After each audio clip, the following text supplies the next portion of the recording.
Good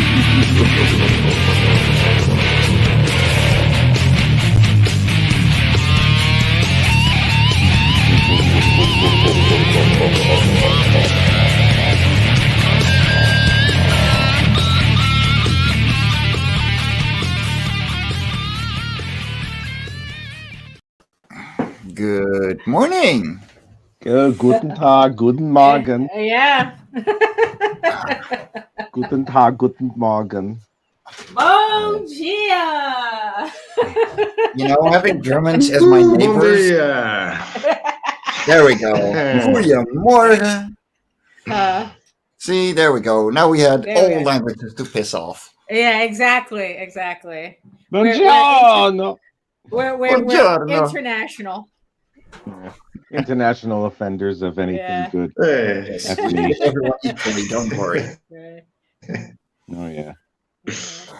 I offend everyone. Especially with my face. So it's like, you know. Okay. How's everyone today? Oh, good. Trying to get everything done. Getting all the things done. Oh, yes. Uh-huh. Mm. And making sure that my feet doesn't keep freezing. I'm not sure if it's working. No, you look fine on this side. Oh, okay. Yeah, you do. All right, that's good. So, what has everyone been doing the last week? Recovering from my campaign. Still recovering from my campaign. Okay, I catch you on that one. Oh my God! Congratulations, by the way. Oh, thank you. Yeah, you're welcome. That's closer. Yeah. You should be very proud of yourself. That's awesome stuff, man. It really is. I mean, I was surprised I got as far as I did. Now, now to just keep that momentum going. Look, literally everyone cheering you on when you said, I want to hit 6K, went, challenge accepted. Right. Well, yeah, every time I have one of those, it's definitely a challenge accepted. That's for sure. You know, I mean, because it's like we all talk about, you know, like marketing on Kickstarter and all that, and you know, you never just want to, you know, like just like, okay, I met goal, that's it. You know, you really do want to kind of push yourself forward, and just see like how many people you can eventually reach. Yeah. It is true. True. I mean, the only thing that I'm just a little concerned about is that my next two campaigns are trade paperbacks, and those usually do not as well as individual issues. So I guess because, you know, you don't. I think there's like a collectible aspect to individual issues that doesn't translate to trades. So now it's just like, okay, how do I build up that audience for trades? No, I get you completely. I got the same coming up with the first volume for Love from Korra, and I'm like, if I reach 2K, I'll be happy, you know? Yeah, that's kind of like, like I think that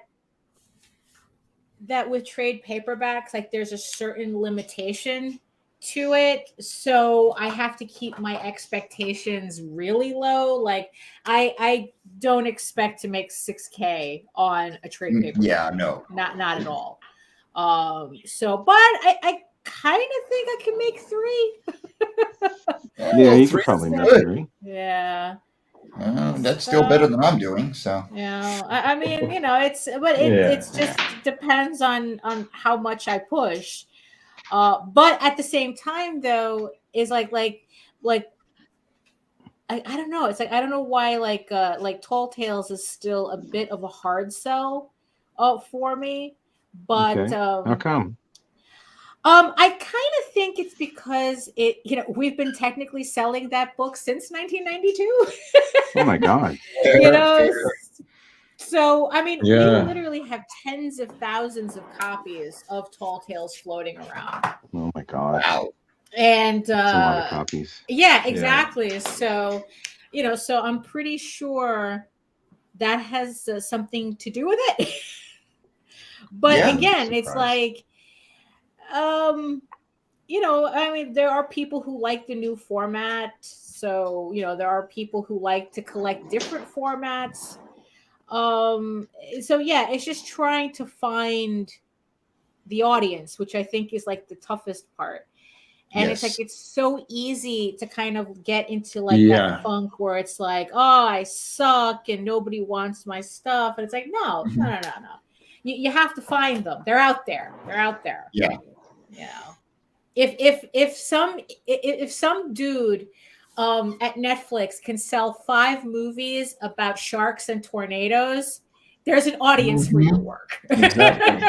Sharks into Jesus Christ. Sci-fi approved. Yeah. Right. Yeah. Exactly. My God in heaven, help me. That really stretched the career of every single washed-up star you could possibly think of. Yeah. Oh my God, Yeah. Exactly. And now it's like they're all. It's like, oh, you were in that cult classic type of Attack of the Killer Tomatoes type of thing. Oh, Jesus Christ. You know, fun fact, George Clooney was in the sequel to that movie. Really?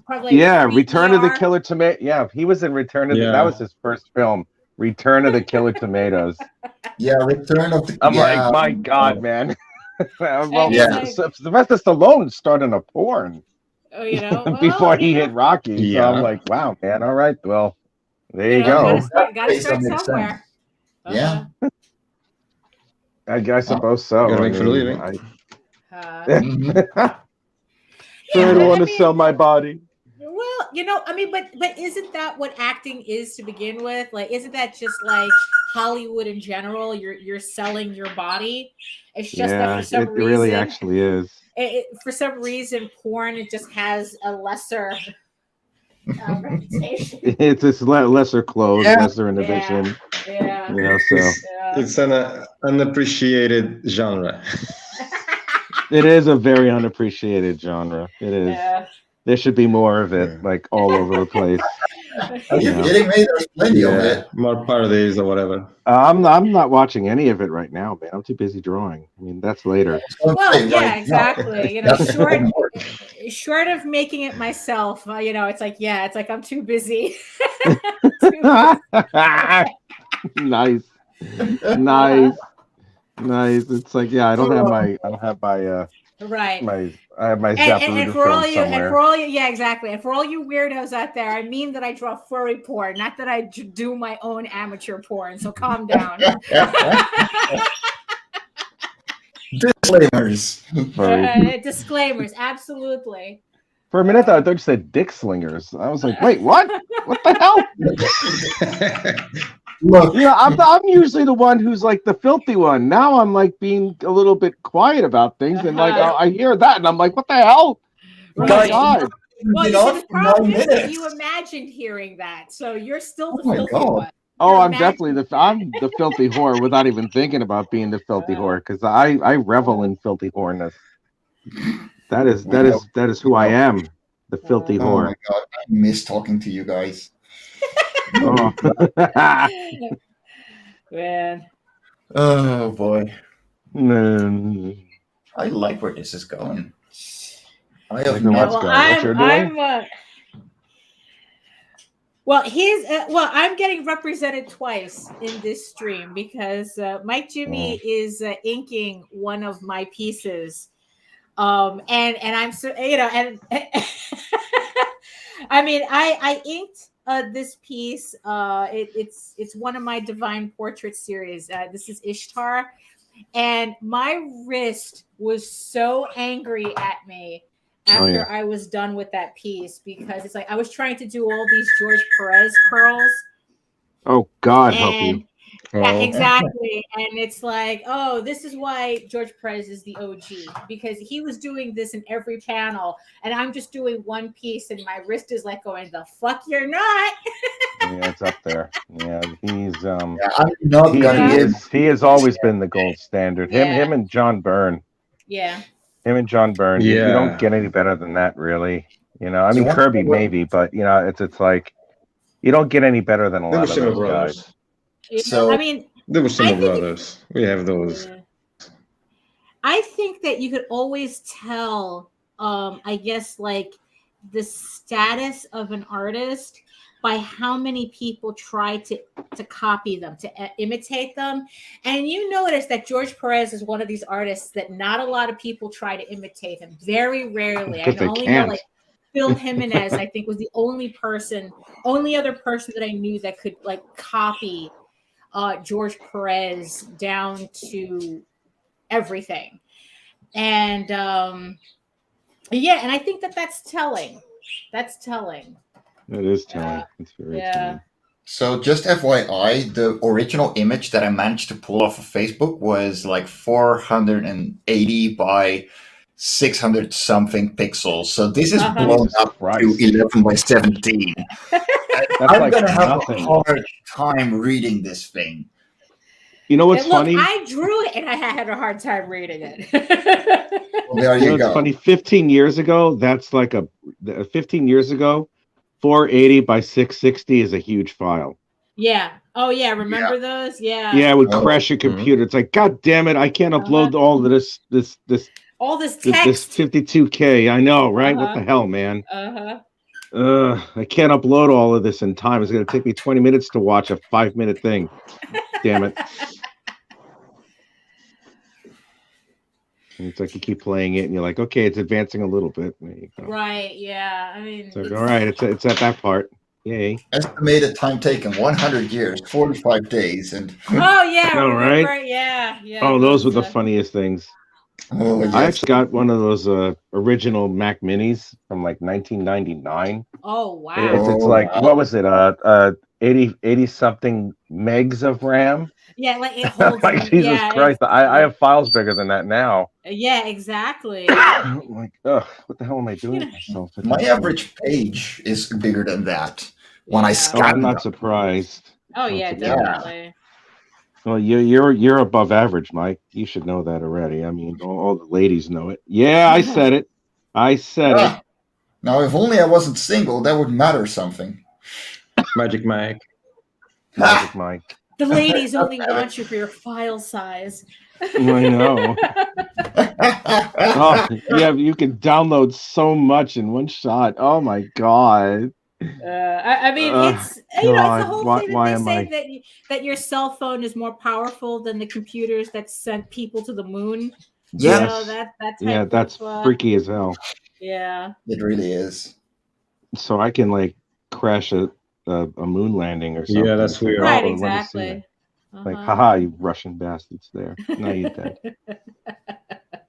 There you go. Good. Dos Vidania.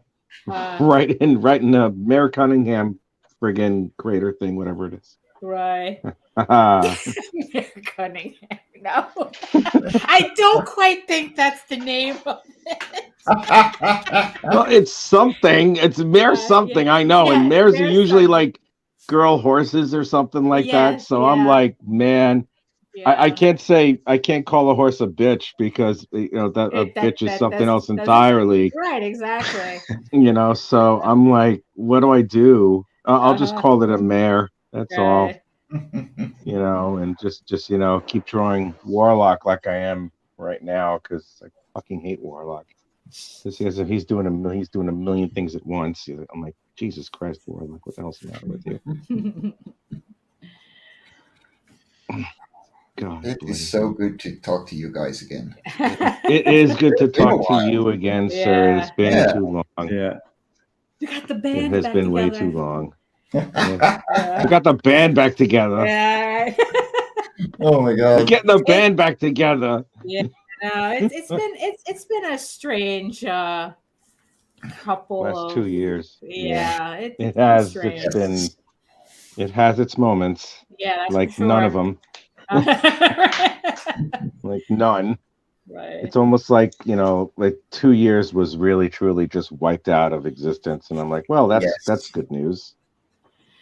I don't know. I mean, it's kind of like mixed for me because it's like if it wasn't for everything going to shit, I wouldn't have gotten so much work done. I know, That is right? true. That is true. It's kind of horrible to say, but it's like I'm actually having the best time of my life right now.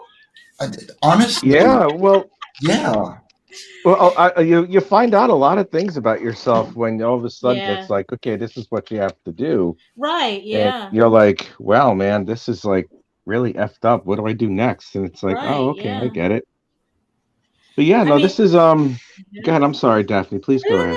No. Go ahead, because it's like, actually, it was like two really like the two things that happened to me that made me go, oh snap, I really can do something different. Was I got laid off from my last job.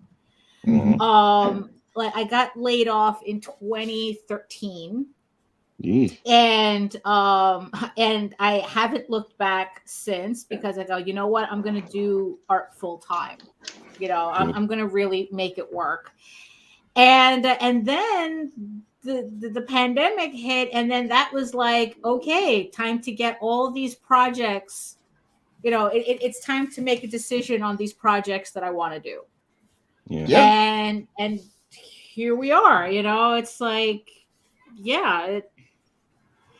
Not to belittle what actually was going on, but it's like, I'm doing good. I'm doing good. Thanks.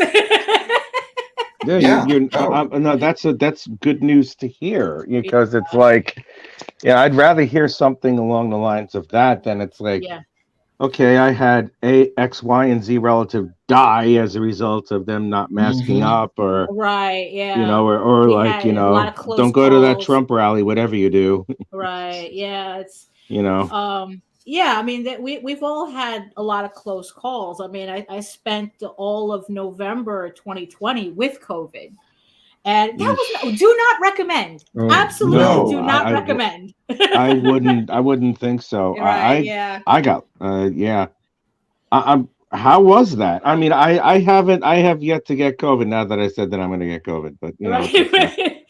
Well, it was shitty. I had it was definitely not the flu. That's for sure.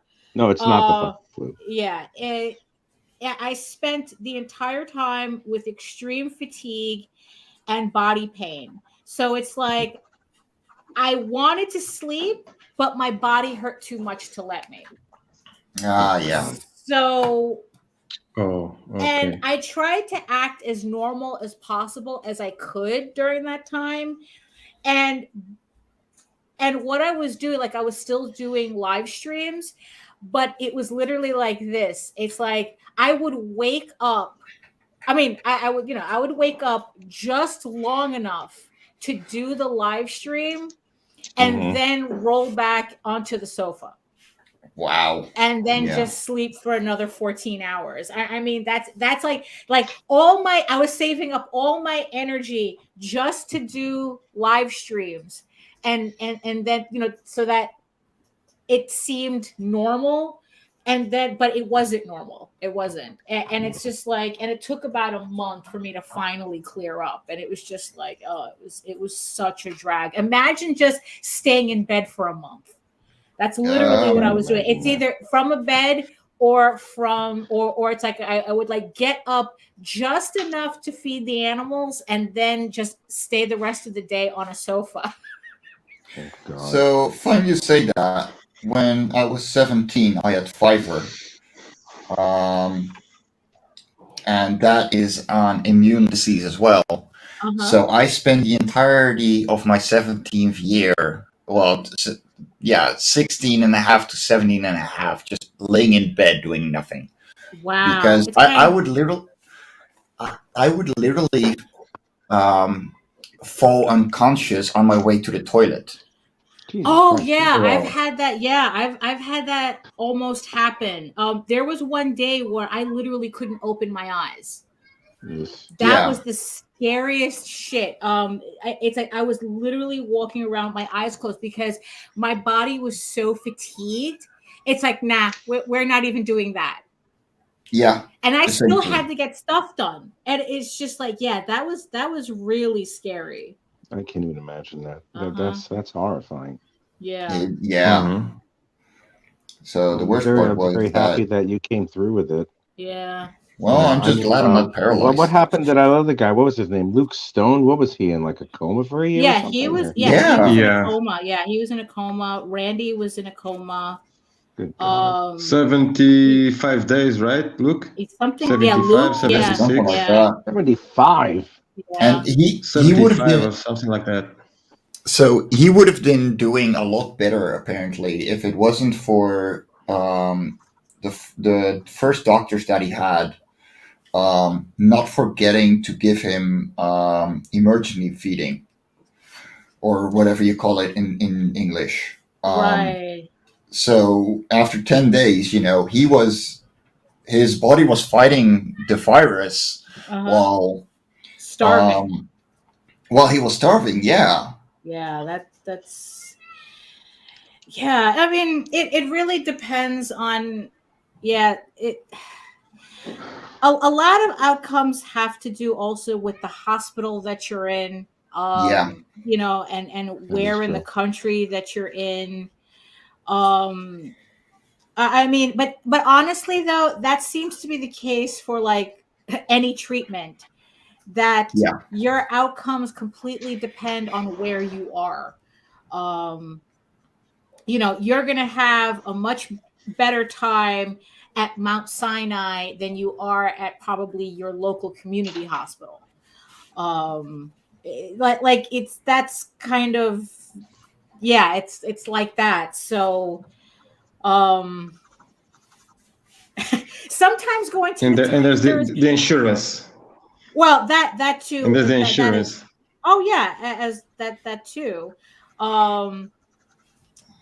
Here we don't need that. Yeah. Yeah, here that doesn't happen either. In the UK, it doesn't happen like that at all. No, it doesn't. You just go to the doctor and yeah, that's exactly because what happens. Insurance is mandatory. Daphne.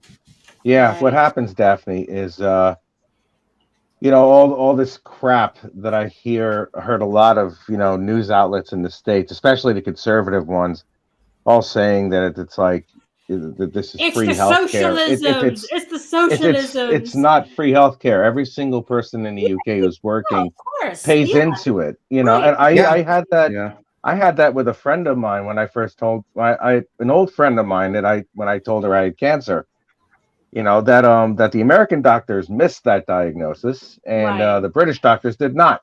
Right. So instead of saying, "Oh my God, are you okay? Were you scared?" No, she goes, "Well, I don't believe it, but you must have gone to like a really bad American doctor because they usually do a lot better than British doctors." And I'm like, "Wait a minute, what the fuck?" And this is based on what? You know, it's like conjecture. Well, it's based on Fox News. You're gonna love this one.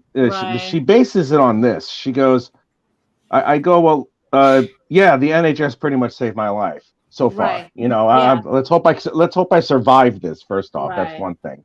So anyway, she goes to me and then she goes, it's like, well, my friend went to England. You know, like if you've ever seen a Staten Islander talk, right? Picture her like the white girl who's like trying to be like the black girl, bobbing her head. My friend's cousin's roommate's girlfriend's best friend had this issue. Oh yeah, it's right. It's like, oh yeah, well, my best friend went to England and when she had to go to the NHS, she had to wait a full 2 hours. And I'm like, did she have to pay for it? Right. Not only it's like, as opposed to the 5 to 7 hours you could be waiting in an ER in the United States. Really? Oh yeah, absolutely. Wow, it's the funniest thing. Oh, it was great. You know, and it's like I'm going back and forth with this person. And then she goes, well, I guess that's what happens when you get free healthcare. And I'm like, first off, it's not fucking free. Right. Everybody here in the UK pays for it. And then she just kept on going. Right. You know, it's like that cognitive bias thing where it's just like, you've been proven wrong. Shut up. You know, and it's just, she's. But the thing is, though, there's a whole. I forgot what it was called. That what it is that people that they don't change their minds when confronted. Oh, cognitive bias. Yeah, and it's like and it's like instead they double down on. Well, they have to because they're stupid and they know how stupid they are sometimes, but they will never admit how stupid they actually are because God forbid they want to look stupid in front of people who are smarter than they are. Well, so they're going to double down no matter what. Yeah, but they had spent so much time and effort on what being they stupid. believe in. Yeah. And and it's like, and they don't want to believe that they just wasted their time. So the brain, that's kind of like your brain trying to protect you from the pain of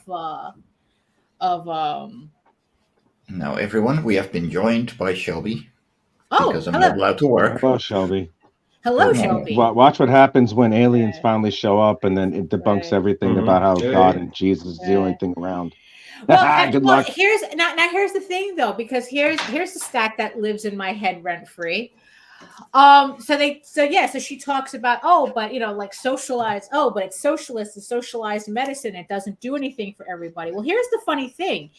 In the United States, we have the worst health outcomes until we reach age, I think it's either 62 or 64, because I don't remember, So all of a sudden, when we reach I think it's 64. When we reach 64, all of a sudden our health outcomes outpaces the rest of the world. While before that, our health outcomes are actually worse. What happens at 64? You get Medicare. Yeah. So thanks to so your socialism is actually keeping you alive longer. Yeah. Well, that people like that, they don't have the ability or the cognitive ability to decipher or like separate the two of them, because it's all they listen to is whatever talking points are on the computer on the TV screen, screaming louder and louder and pretending they have all this righteous indignation. And the irony about it is that, like, every member of Congress, every senator, every sitting congressman, everybody in politics, they get free healthcare. They sure as hell do. That's the thing. Yep. They benefit from these things that they tell us that we can't have. Yeah. But it's our tax money that's paying for their healthcare. We have fucking 90-year-olds in Congress, and they're being kept alive by our tax money. But these are the same troglodytes that won't let us have that benefit with our money. And that's, it's like that's kind of like the way I look at it, that it's like it's my money. I want it used for me. If I'm paying taxes, I want that shit used for me. It's like, give me every goddamn dime, because that's my money anyway. Exactly. Well, it's you see, the problem with all of that is that, you see, it's if it's not going to be those people, it's going to be a bunch of others. They have tens of thousands of people who are just like that, just waiting to fill in the rest of the spots once these old bastards leave. Oh yeah, no, absolutely. And they're worse, and they're a lot worse, because they're a hell of a lot more malevolent, and they grew up without any type of any type of skills when it comes to empathy or anything. A lot of these people, anybody who goes into being a congressman or in government, you have to be one level of sociopath in order to go there. Oh, absolutely. I mean, honestly, it's like, I like to joke that second to the military, Congress, government in general, is the second largest welfare program in the United States. Oh, absolutely. Absolutely. It's like, it's our tax money, allowing these people to live a lifestyle that they constantly deny us. I mean, it's just, it's a jobs program for the rich. That's what it is. Yeah, essentially. It's like there was a picture of Nancy Pelosi meeting John F. Kennedy at a fundraiser, and someone had posted, if this doesn't show you how much of, like, these people are literally raised to do one thing, and that's work in government. I mean, it's like, yeah, it is. And this is what we're constantly fighting. Yep. It's like we're technically fighting people who should be representing us, and they're not. And it's gotten to a point where they don't even pretend that they're here to represent us anymore. That's their job. You know, that's like, oh no, this has nothing to do with you. This is my grift, and I'm gonna fight tooth and nail, to stay in it. Yeah. Well, they mostly represent the gun dealers and everybody related to insurance. And all those big pharmaceuticals, all those people. So yeah, that's what is going on. And by the way, sorry to say that, but we are neglecting the chat right now a little bit. Yeah, we totally are. I'm sure this conversation kind of blew up the chat a bit. So look, we have 15 people watching. Holy crap! Who is in there, guys? Wow, that's a record. That's a record. Do not speak to me. Everybody the people in the chat, do not speak to me. You are beneath me. We have Nita. We have the Sin Killer. Hey, I don't care if Nita's there either. I don't care if anybody's there. You all smell bad. Nobody cares about you either, Rich. So it's okay. Good. We got Glenn. We got Alison McLone, past master. Hello, Alison McLone. Let's see. We got Linda. Well, I wonder who that is too. Lovely Linda. Yeah, my baby. Oh, hi, Linda. MarV's Drive. How are you, Miss Linda? Hi. Let's see. How's it going? Who else we got? Oh, then we got the Ninja Genko. Welcome, dude. The Ninja. Always good to see you. Welcome to the socialist communist hour. There we got Peter Retro Palmiato. And live draw. This is definitely the retro. This is definitely the anti-government rally live stream drawing thing. Yeah. So we're in. Yeah. We got Peter Retro Palmiati. Kevin Otaku. I want to hear about furry sex. I want to hear more about furry sex. Like, this is because this other stuff's so depressing. You want to hear about what? Furry sex. Oh, furry sex. No. Yes. So furry sex. Furry porn is not bestiality according to what you see online. It's not bestiality because it's two furries having sex. They're both furries. You know what the best part is? So oh God, I'm not going to say a word. One controversial. You want to know the funniest thing? That happened a couple of months ago. So, you were into furry porn, dude. What do you think made my money for like 5 years? Don't knock it till you realize how many people are willing to pay a lot for it. Yes. But so Nina, when she was starting promoting Sunrise Blossom, which you should get because she's awesome. One streamer that she was trying to get on was like, no, I don't think this is fit for our show.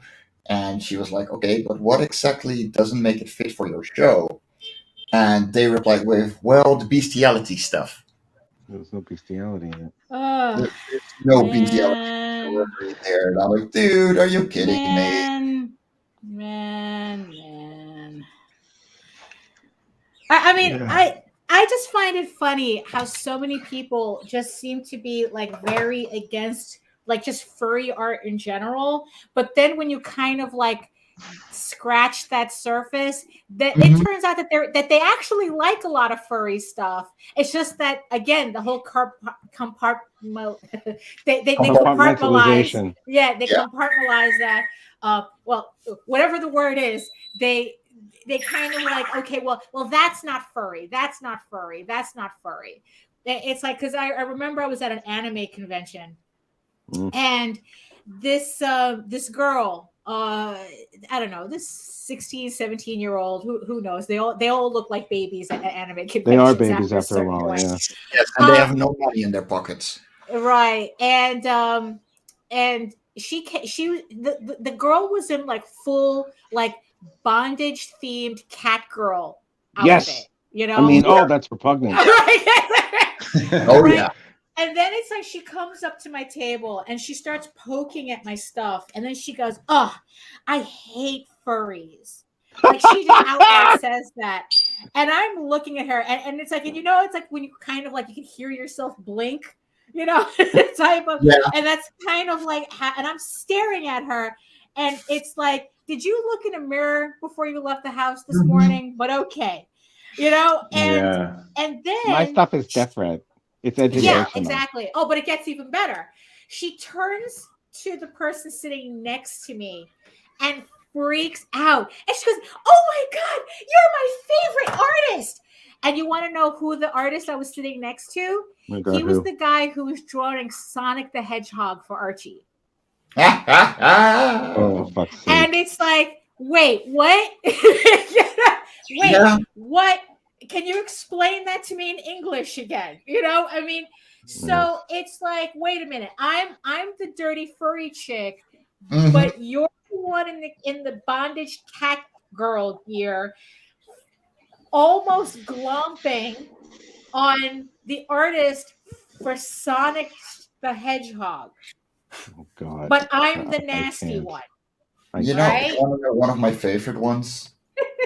You're one of my favorite artists or something. Oh my God, it's amazing. You're like so amazing. Yeah. God, she should have been swallowed. Fuck's sake. My reaction would have just been, "Are you kidding me? I mean, I'm pretty sure that tail you got is not just a tail." Right. I mean, a dildo. Well, that's Avatar. I mean, so it's like, so it's like, so there's also like certain, I guess, like comic cliques or whatnot that they're also like, "Oh, we don't like furry, we're very anti-furry." But if one of their own puts out a furry book, then all of a sudden it's not a furry book. Because we like this. It's like, but it's still a furry book.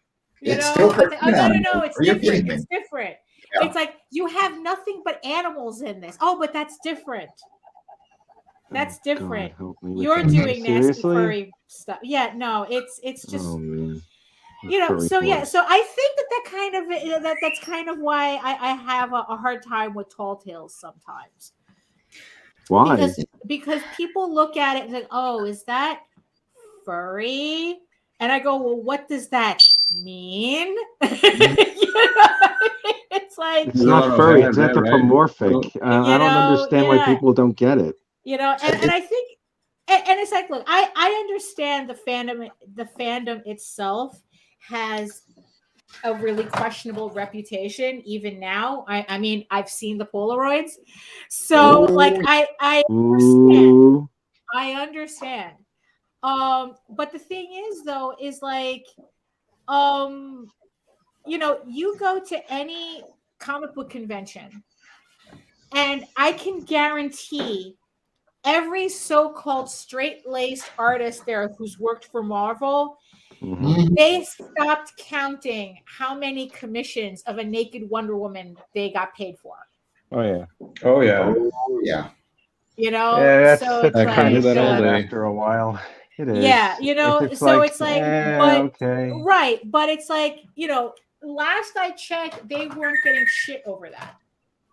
Like the entire comic book community doesn't get tarnished by, I don't know, some Marvel artist drawing naked pictures of Wonder Woman. It's like, it's like, but for some reason, it's like furry does have an adult aspect to it, but then for some reason, it's like, the whole thing is tainted. And it's like, that's not how that works. No, it isn't. That's a shame. I literally have 2 fursuits laying at home here. Made them myself because they're fun. Yeah. I have done rallies and all kinds of like support, and for good causes with those suits because they're a person and I know a lot of them do because they're a personal mascot. I know several people that will go by children's hospitals on appointment. Obviously, don't just walk into a hospital by all means, and be like, and go and entertain those people. They do it professionally, literally. Like, get lost, Right, yeah.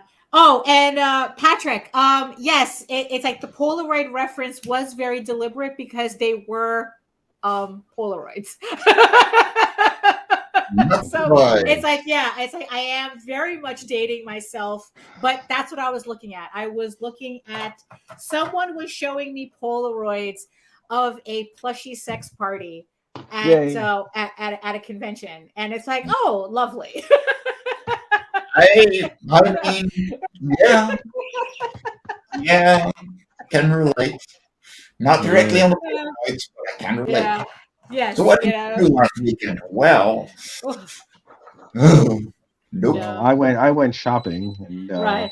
And then out of nowhere, I fell into like a furry porn, and I was like, oh, okay, well, it's either here or Aldi, I might as well. Yeah, there you go. Right. You see, this is what happens when you don't want us to talk about politics or healthcare, nationalized healthcare. I prefer this. I prefer talking about furry. I prefer talking about furry porn. I have no scruples when it comes to this. I'm like, okay, launch it. All right, let's do the countdown. There you go. We're launched. Look, and there's still 16 people watching. So for some reason, we are right. Yeah, but only for likes. Only for likes. So I don't know what is going on with these people. So hit the like button, people. Come on. Right. Well, maybe they're just weird. Maybe they're just strange people. It's like it's who like watch it. Who like watching about it. Subscribe. Only strange people come and see it. No, absolutely. Come for the socialism, stay for the furry porn. Yes. Yes. Of which stay for the furry porn. Yeah. So yes, hit like, hit subscribe, fondle that subscribe button, smash it, whatever you need to do. Yes. So then that way, and the bell button so that you get notified every time we go live on the Region 2 network. That must be nice being fondled by a subscribe button. Right. Well, hey. Still only for likes. It makes people. Yeah. Yes. It's yes. Lick it up. Lick it up. Oh, it's only right now. Lick it up. Hey, lick it up. Ooh, yeah. Lick it up. Now we're down to 3. Now we're down to 3 people. Just like that. Lick it up. Hey, lick it up. So someone singing that in like one of those like 70s nightclubs with the piano player in the background. It's like soft like the soft lounge version. Yes, the lounge version of Lick It Up. I hope that happened one time in this universe. What I discovered? I discovered something the other day that I could not believe actually existed, and it wasn't like a parody or something. Or maybe it started out as a parody. Mm-hmm. But then I guess it became like an actual thing. It's called Bardcore. Yes, Bardcore is all Bardcore. Yeah, and what it is that it's people who take like popular songs, but then they remix it in with medieval instruments.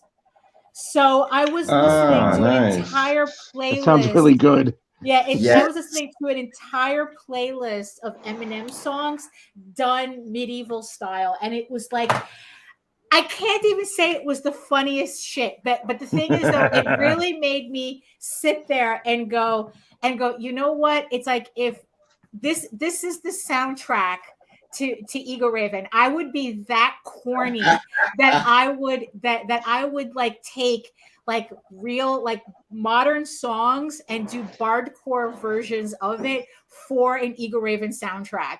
Like I would be that corny, and it's like that. Yeah, it would be like kind of like Xanadu or something. It would just be. Oh my god, Xanadu!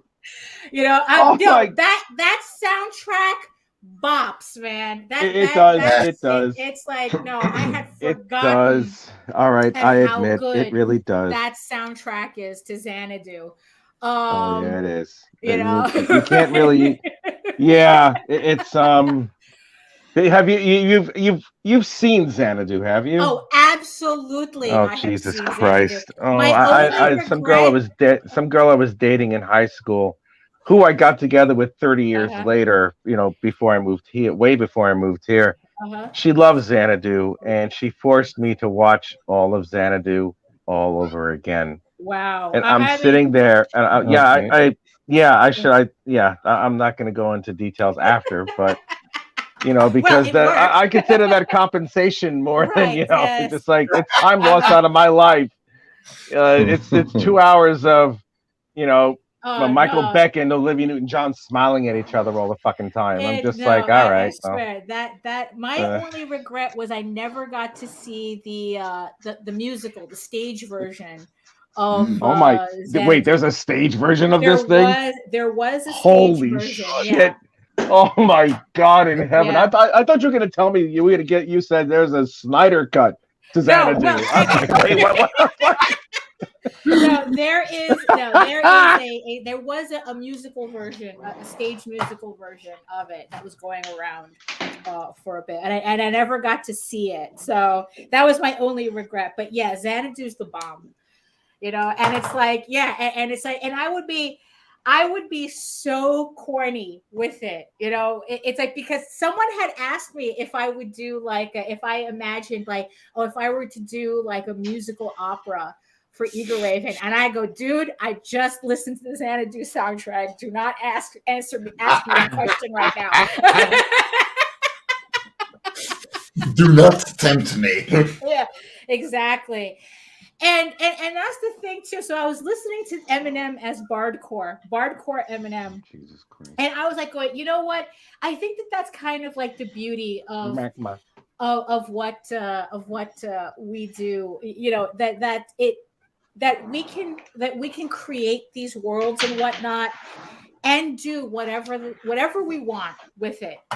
You know, without like having to follow any real rules or anything. Like the only rule you have to follow is that it has to make sense in your world. Yes. You know, like people, because like there's all this conversation about, you know, fantasy has to be realistic. And it's like, one, that doesn't make any sense. Because it's like, then what's the point of fantasy if you want it to just be a reflection of the world you already live in? Mm-hmm. And two, it's like, you know, it's like as long that's the thing. Realism isn't about reflecting your reality right now. Realism is making sure that the rules follow and they're real for your world. And especially after watching The Witcher and realizing how much the author doesn't really care about like Tolkien-esque fantasy rules, that he just does whatever he wants in his thing. It's like, you know what? That's it. Like blew my mind, and it's like I'm doing whatever I want. Yes. You know, good. That's it. You know, if I can have, you know, it's like, you know what? And you better believe I'm going to have a bard somewhere singing a medieval version of "Lose Yourself" in a tavern somewhere. Can you imagine Star Wars without the pew pew pew pew in space? Right, yeah, exactly. So my favorite Star song is definitely "I Need a Hero" because it's too pretty. Oh, so the Shrek version, right? Yes. With the fairy grandma. Oh God, that was with the girls from Ab Fab. You know, it's like, Christ. When she's singing, that is like, exactly. But that's exactly what I'm talking about. Yes. It's kind of like really, it's like that. Sometimes I think that I base my stuff more on Shrek than Tolkien. That's a good thing. Never change. Yeah, that's not a bad thing. That's actually really awesome. So yeah, so that's the thing. It's like I can't stand anybody who goes, oh, it's not realistic. It's not realistic. Who cares? Great. Who cares? Why do you care if it's realistic? Go watch the History Channel if you want realistic. And even then, the History Channel is not showing anything realistic right now. Aliens. I mean, seriously, are you kidding me? No, that's real. Right. Okay. All the conspiracy theories. I used to be a really big enjoyer of conspiracy theories back in the day before conspiracy theories were used to actually create policy. So I was talking with this other person who also was a conspiracy theory buff, and I had, and he says, he was like big on aliens. For some reason, aliens, everybody loves aliens. I don't know why. And I told him, it's like, you know what? I really do think that that's probably the one conspiracy theory, like, you could never, ever, ever get me to like even consider on any level whatsoever. And he goes, you don't believe in aliens? And I go, no, I don't. And he goes, you don't believe, but it's like, but you don't believe that there's like life on other planets? And I go, look, that's a completely different concept. Yeah. Do I believe that there's life on other planets? Yes. Do I believe in aliens the way conspiracy theorists believe in aliens? Absolutely not. Exactly. It's like that. Absolutely not. And he goes, I have a hard time with that. I can't believe that. I can't believe that. And I go, you have to have, there has to be one thing that you believe in so strongly that no conspiracy theory can make you believe otherwise. And he goes, oh, I don't know. It's like, it's like, what would that look like?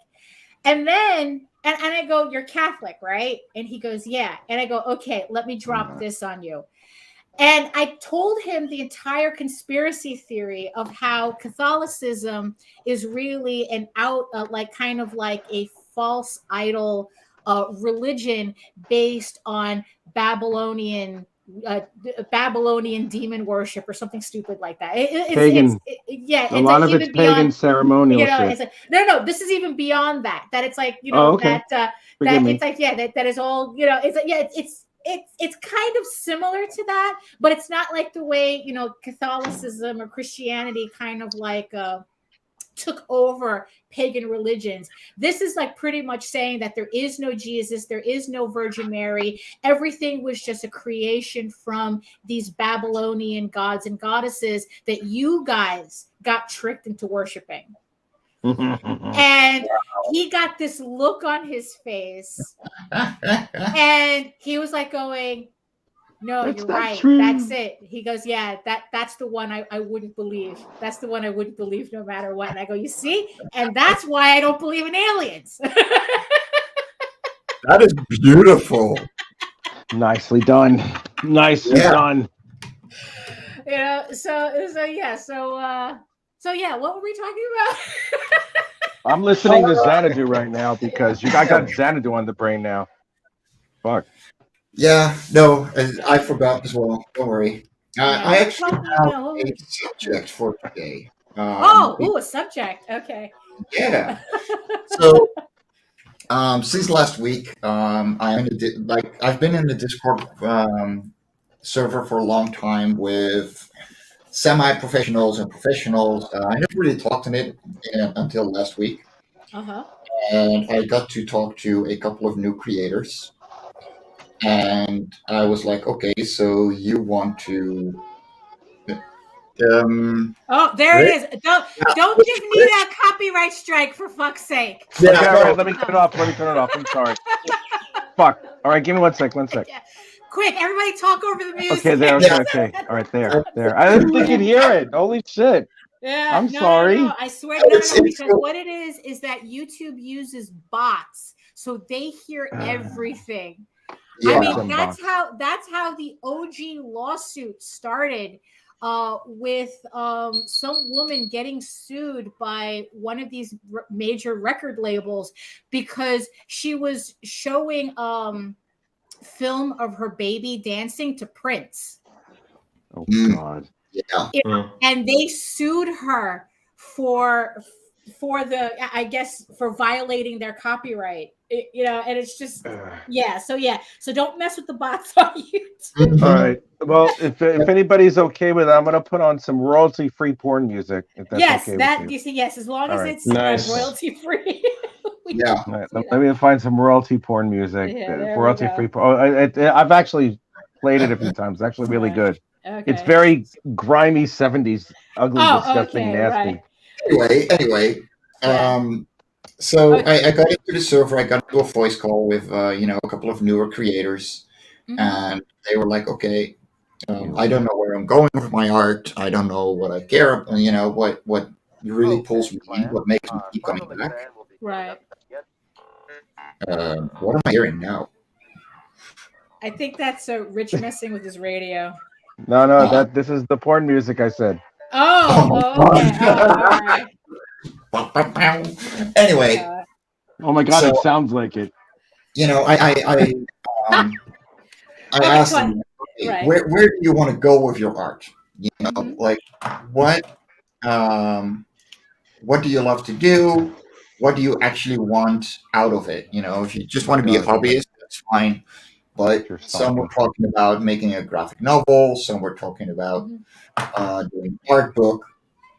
And I'm here going, okay, but you're not actively working on those things. Right. No. And I'm like, why aren't your goals set to fill your the thing that you want to do? And they literally couldn't bring up an answer. So I would like to talk about that for a second. Like, what makes such a big difference between the people that take the step, and wanting to do it and doing it, and those that just don't? It's just a factor of doing it. That's really it. I mean, that's the difference. That's really it. You see, when I'm not saying that anybody here is doing anything wrong, but the one thing that kills everything.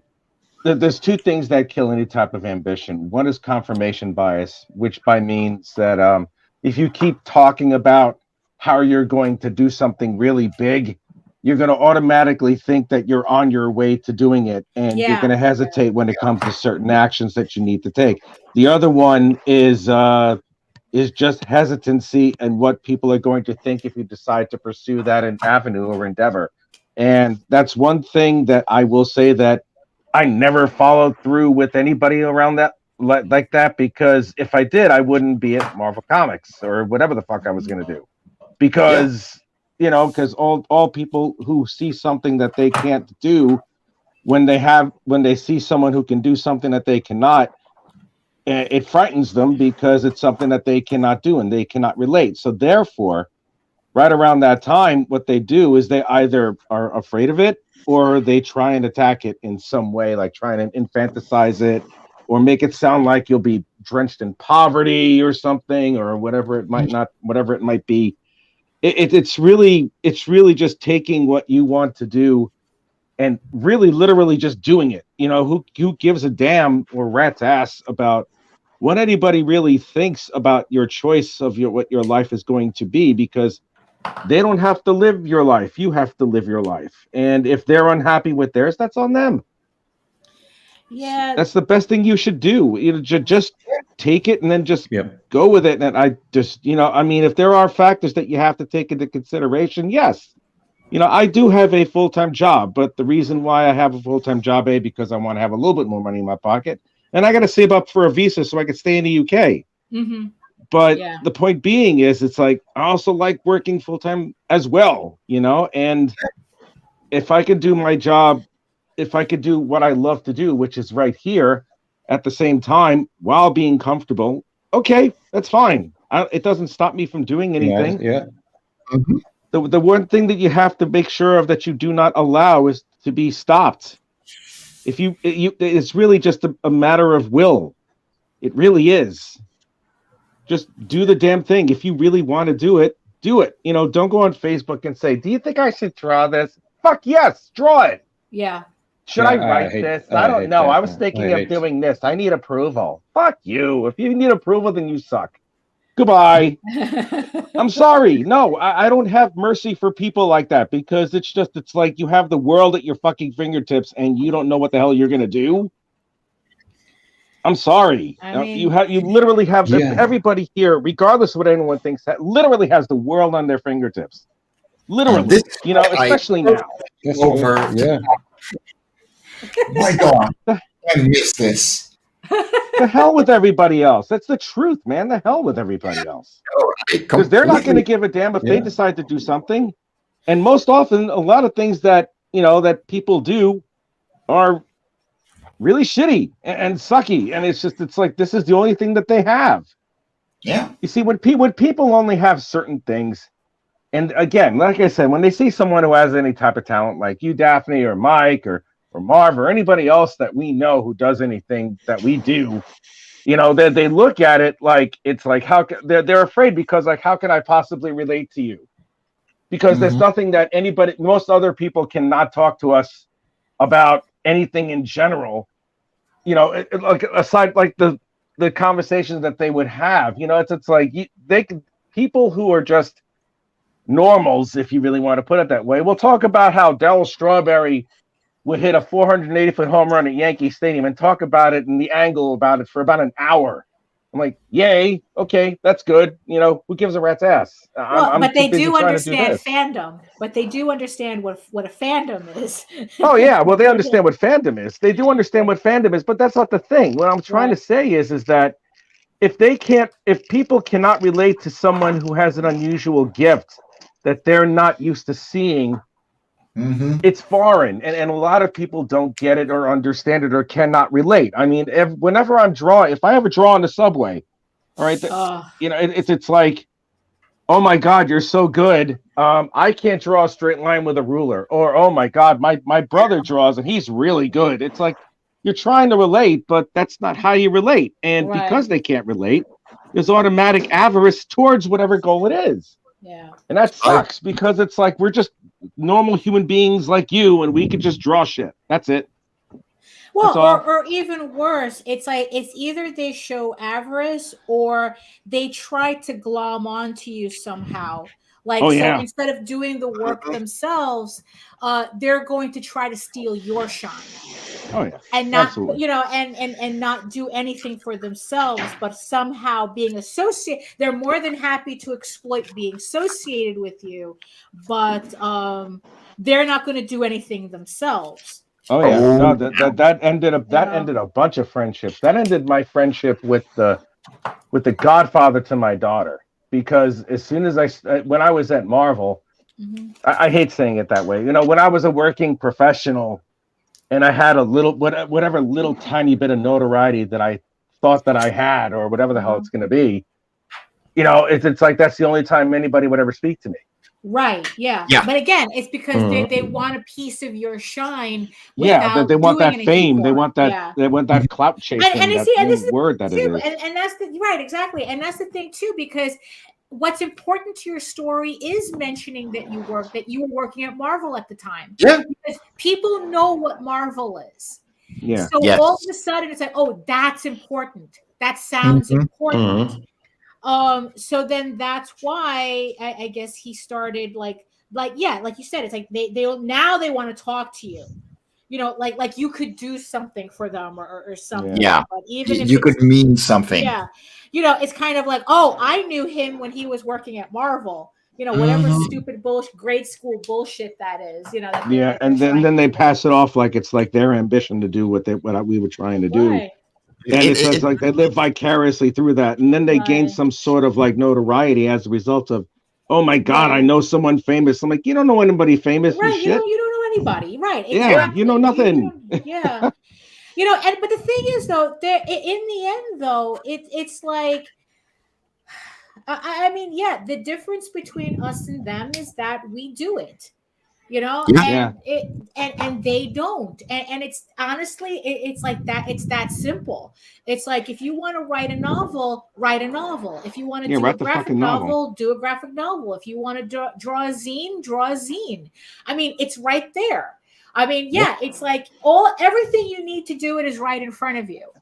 And the fact that you're deciding, and in the end, that's what it is. It's like you're deciding that it's more important to talk about maybe doing it than actually doing it. And it's like, yeah, I can't really take seriously people who do that. Exactly. It's like either you're doing it or you're not doing it. Because, there is no there was a conversation that I caught on Twitter where they were talking about that creators need to stop publicly self-deprecating themselves. Even to the point of, do not call yourself an aspiring anything. It's like, if you're doing artwork, you're doing artwork. You're not aspiring to do anything. You're not an aspiring comic book artist if you're drawing comics. Yeah, exactly. Because what it is that it allows people to look down on you, because it's like, oh, well, if you don't take if you're not seeing yourself as someone who's doing this, why should I? Why should I support your work if you just keep telling me how shitty you are and whatever, and you're aspiring and you're still working on it? So it's like, okay, why should I support you now?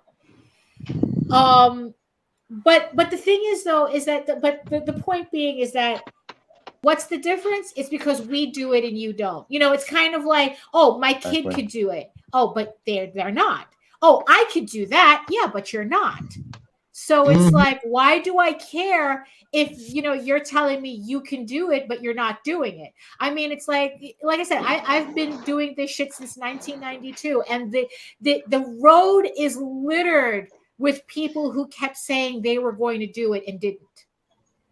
That it's like, oh yeah, I want to make a comic, and then it's like that's the last you ever hear from them. Or it's like, I'm going to do a comic, but then they do like 5 iterations of issue 1, and you never see anything more than that. Oh, the worst. I mean, honestly, I think that's even worse, because it's like they're doing the work, but they're wasting their time chasing perfection, that they might as well just get a job at Chipotle or something, for all the time that they're wasting. And it's like, and there does come a point where it's like, look, we've all had our moments of self-doubt. I mean, it took a friggin' global pandemic for me to get my shit together, on what I wanted to do with myself and with my artwork. That it's like, I'm seeing artistic gains in the last 2 years that I wasn't seeing in the last 30. I mean, that's how intense these last 2 years were for me, and still are. And for somebody to have to listen to somebody going, oh, I don't know, and this and that, and it's like, yeah, and there comes a point where it's like, okay, do whatever the fuck you want then. It's like, well, that's at the point where it's like they just want the attention of, like, they want people to have they want to. Why can't I speak English today? They want the attention of, like, being ambitious when in fact they are not. And exactly. They want the attention of being a creator without creating anything. Yeah, and that's like another. Yeah, it really is, because again, seen plenty of people who do that. They talk about, oh, I'm doing this, I'm doing that, but then when you kind of look at what they're doing, okay, you call yourself a comic book creator, but you've only created like 1 comic in 3 years. It's like that you're not doing anything. It's like a comic book creator creates comics. It's like an artist creates art. A writer writes. It's like there is no, oh yeah, it's like I did it once. Okay, then you're a hobbyist. Okay, so you got through your hobby. It's like, yeah, it's like I tried doing crochet once. I mean, it's like you know, I mean, it's like it's the difference between me saying that it's the difference between me saying I took belly dance for 2 years rather than saying I'm a belly dancer. Yeah, I took belly dance for 2 years. Yeah, no, I really did take belly dance for 2 years. I believe. Right, yeah, right. You know, but the thing is, I'm not going to come out and say it's like, oh yeah, I'm a belly dancer. It's like, no, I took fucking classes for 2 years and Nice. kind of like stopped going to classes. That's Why is but that it's hot? like, huh? Why is that hot? Because anybody can do it. That's the coin thing. You know, it's the coin thing in the belly. It was a furry. We went from furry porn to belly dancing to. Right. You know, but all right. Well, I'm good with it. We've seen plenty of people say, "Oh yeah, I'm an artist. I'm a comic book artist. I'm a comic book publisher." They're not comic book artists, but they don't do anything. That's right. You know, oh, I've been in the business. They you know, it's like because we've heard like every variation of, "Oh yeah, I've been doing this for 11 years, but you only have one book." Yeah, where's the rest? Yeah. It's like, God, so you're not doing shit. You're not anybody. Daphne, I gotta ask you a question. Yeah. Do you ever run into some of these idiots who sell the prints, but they've never worked a professional day in their entire fucking life, and they do prints of characters that they've never worked on professionally, but then they have the audacity to say that I've been a working artist for this many years, and they embellish like fucking crazy. Oh my God! I have seen every variation. I have seen the rise and fall of the print monger. I mean, honestly, it's like I think that they annoy me more than cosplayers at comic book conventions. Yes. Oh yeah. Yeah. Thank you. Yeah. Cosplayers are just like, kind of useless. You know, I mean, it's like because it's like you have these people who it's like they're making all this money on drawing other people's characters, and meanwhile we're struggling in the artist alley. You know, we can't compete with them. I mean, it's like the whole print thing at comic book conventions is. I mean, that could be a rant in and of itself. Ooh, I mean, we're talking about people who it's like who don't do comics. They don't do. But they're at a comic book convention selling pictures of comic book characters, and which sucks. You know, and it's like sometimes they're just running pictures through a filter on Photoshop. Oh yeah, that's all they're not even. Yeah. There was a guy. Yeah, there was a guy that we were sitting across from where he would take movie stills and run them through a filter on Photoshop, and then he would sign them. And then it's like people are like, "Oh my God, these are so good! They're so realistic. Can I buy prints online?" And this same guy would go, "Oh, I can't. I can only sell my prints at conventions because every time I go, I try to sell them online. I keep getting cease and desists from movie studios." And I go, "Yeah, bitch, because you're just running their product through a filter. You're not drawing this. You're not doing anything with this." You know, but they have the nerve to sit next to us at a convention where we're actually putting out books, doing the actual work, but because they have a shitty screen grab of Deadpool, you have all these people running to them, buying that up, and then looking at my shit going, "What is this?" We'll let those guys go in first place. Right? Yeah. Well, it's the convention organizers are the ones who are at fault. Really, they're the ones who they don't give a shit about like the actual fandom. No, what they do is they just, if it's going to be one of those run-of-the-mill cons, what they do is they just want to sell the damn tables. That's it. Yeah. All right. I've been to Daphne. Daphne's probably been like far more than I have, but the few that I've gone to, I've seen where it's like all you have are just a bunch of poser artists. Yeah. You know, row after row of these idiots. They pass themselves through, and it's almost, you know what it's like when I see people like that. It's almost like they like they're playing dress up. You know, like they're caricatures of what an artist is supposed to be. You know, they're cosplaying. And comic book artists. That's exactly what they're doing. They're cosplaying as comic book artists. That's they have that. Right? But what they do is they have that they have that air about them where it's like, artists are usually portrayed in TV shows or movies, right? It's all and it's like I've seen it. By John Cusack. Yeah. Oh yeah, exactly. They all act like John Cusack. They all think that they're clever, and it's even to a point where it's like I've actually seen people like adjust the way that they stand to make themselves seem more artsy. And I'm looking at these idiots, and I'm just like, look, the answer is an absolute no. That's one thing, because you're not going to make it. The second thing is that how do you live as like that as an absolute poser when you know that you do that? I mean, your monetary gains can't really be all that much. Even if you sell a good amount of posters and everything, you're still running around selling shit, and you're fleeting. You're ripping people off. It's fleeting, because it's like a lot of some of the like the larger print mongers that we would see, like there was this one guy who was selling so many prints that he literally had people, he had a franchise going. He had people at conventions selling his prints, so he could be at literally like selling prints at like 5 conventions in one weekend, because that's how many prints he would sell. There was another artist where he would live in his car, go from convention to convention, and as long as he was near a Kinko's where he could print out his prints, he would sell so many prints that he literally would just spend all his time on the road. Wow. You know, but the thing is, though, is that doesn't make what he does legitimate. It's not legitimate, not even remotely. Because it's like, if it wasn't for selling those prints of Deadpool, and you know what's funny? That's kind of like the standard I've seen at anime conventions.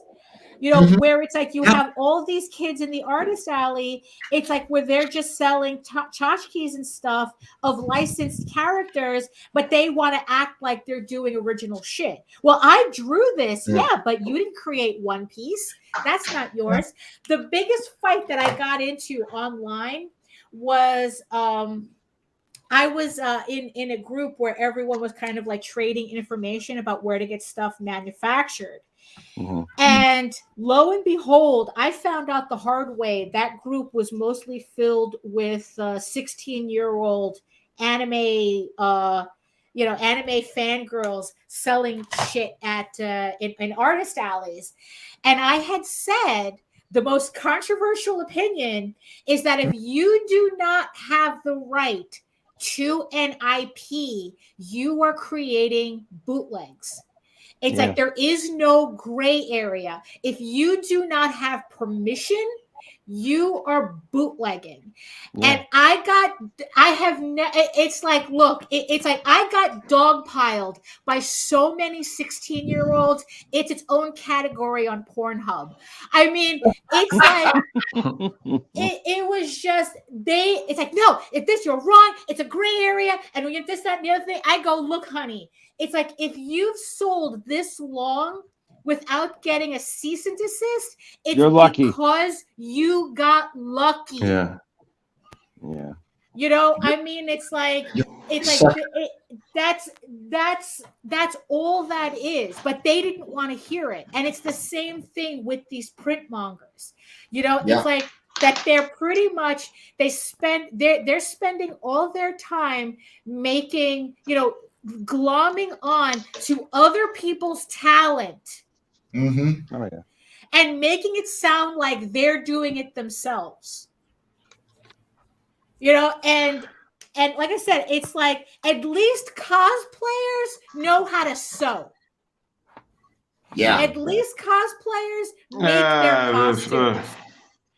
Well, yeah, if even then, because it's like, there's a lot of have leotard will travel. You know, whatever little clothing they actually do wear. I mean, a lot of those things are just Instagram grabs. Right. Yeah. And exactly. it's like, honey, you're not that cute. You know, go back. You know, I mean, if you want to prostitute yourself, just do it. But at the same time, but the thing is, that is what really bothers me. Yeah. No, go ahead. What really bothers me about cosplaying is, for instance, female versions of male characters. I just hate that, because I can't imagine Can you imagine a female version of the Punisher with the tits out of the costume you've never without any been vest? to an anime convention. Yeah, you'd be glad you haven't been to an anime I've seen convention. a couple of them on YouTube, but I want to go to an anime convention. I want to see a whole bunch of anime titties. That would be nice. Well, you see, the funny thing is that I don't. When it comes to cosplay, okay, you're talking about two different things. You're talking about women cosplayers playing male characters, and what you're talking about is the Halloween porn versions of male characters. Yeah. You know how it's like, oh, sexy Punisher, sexy Wolverine, sexy Abe Lincoln. It's like that's what you're talking about. That's what you're talking about. Sexy Abe Lincoln? Yeah, look it up. Jesus Christ! The right people will get the joke. So emancipate me. All over my face. Would you like to fourscore with me? Yeah! Woo! And I could do that for 7 years. So that's the thing. So it's like you're talking about two different things. And yes, so in that point, on that point, when we're getting the porn version of male characters, I agree, because the only reason these chicks are doing that is because they're attention whoring at a convention. But if we're talking about women cosplayers cosplaying as male characters, it's a very different thing, because they try to be just as accurate to the source material as they can. It's just that they happen to be a woman playing a male character. It's very common at anime conventions. I've seen that. I understand. So we have to make that distinction between. I've seen great Punisher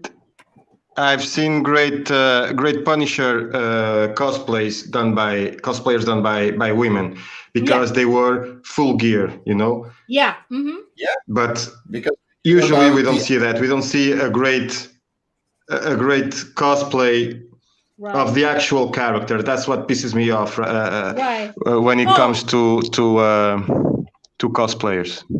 Right. Yeah. It's because it's like, that's the thing, because it's like it's the difference between cosplayers and attention whores. You can be an attention whore and be a cosplayer. I love them whores. I love them who is. Both.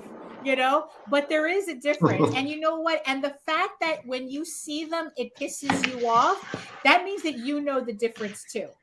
That means that you know exactly what you're looking at. You're looking at an attention whore. It's like you're not looking at a cosplayer who's dedicated to her craft. You're looking at an attention whore who's just like doing modeling at a convention.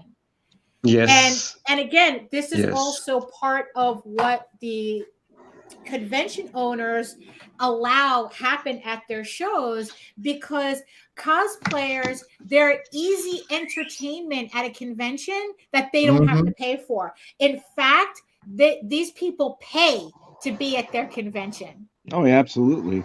And the more eye candy you get there, the better. Right. And the promoters benefit greatly from that. But honestly, though, it's like, I think that for me, the print mongers hit a little closer to home than a cosplayer does.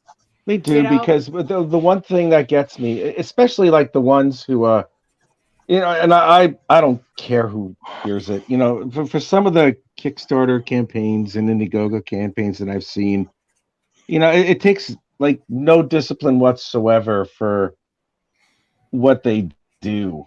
Yeah. You know what I mean? I mean, they didn't like toil away and drop portfolio after portfolio and get rejected every other day or whatever it is, a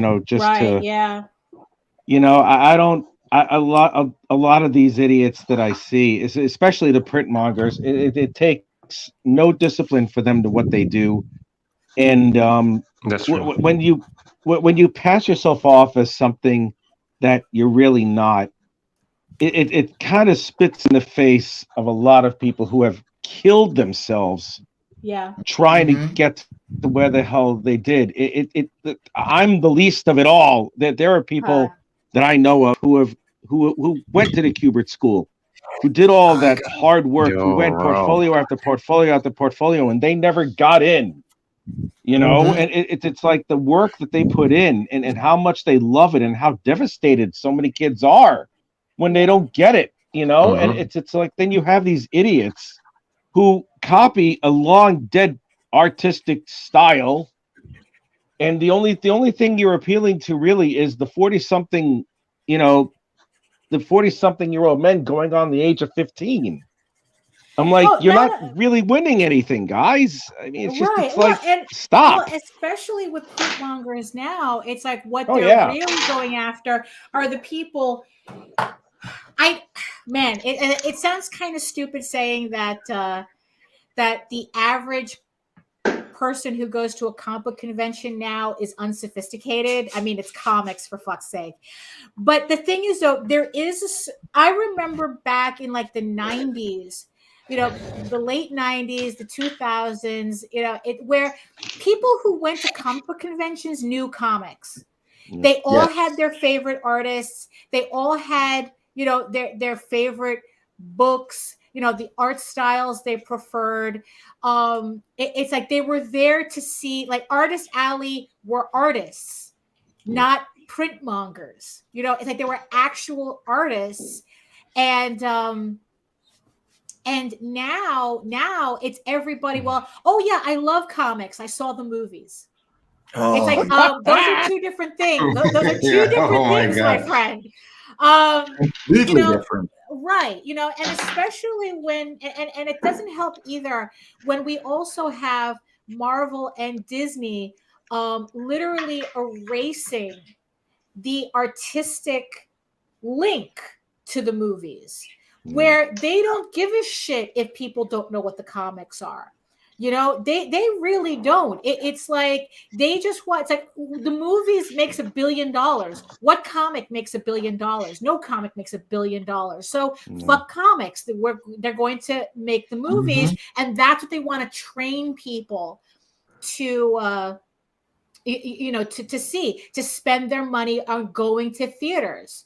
You know, it's like people are going to go to theaters to see Spider-Man. They're not going to go see, you know, they're not going to go see The Last Duel, which is a goddamn excellent movie. But in the end, that's what the studios are training people to do. You come out for the tent poles. You come out for the blockbusters. You know, you come out for the Marvel movies. You know, so then it's like, and that translates into what we see at conventions where it's like, you know, oh, do you have, it's like, oh, I don't know what your comic is, but do you have a pinup of Deadpool I can buy? I stopped doing fan art at conventions because of that. I made the mistake of thinking that I could use fan art to lure people in to get interested in my comics, only to find out those people could give a rat's ass. They either want their Deadpool pinup or they don't want you at all. Yeah. So I stopped doing fan art because of that. Because it's like, no, if you come to my table, you are either you're going to be interested in what I have to offer, or you're leaving the table empty-handed. I am not going to create product for the sake of selling. If I just wanted to create something to sell, I'd go back getting a real job. Yeah. No, it's like, you know, really, it's like I work way too hard on my comics to churn out pictures of Deadpool. Yeah, it's true.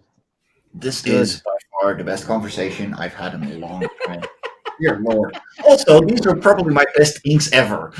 Oh, there you go. Yeah, well, that's really good there, man. I guess also you have like tighter pencils this time to work with. No, because even though the pencils were tighter, yes.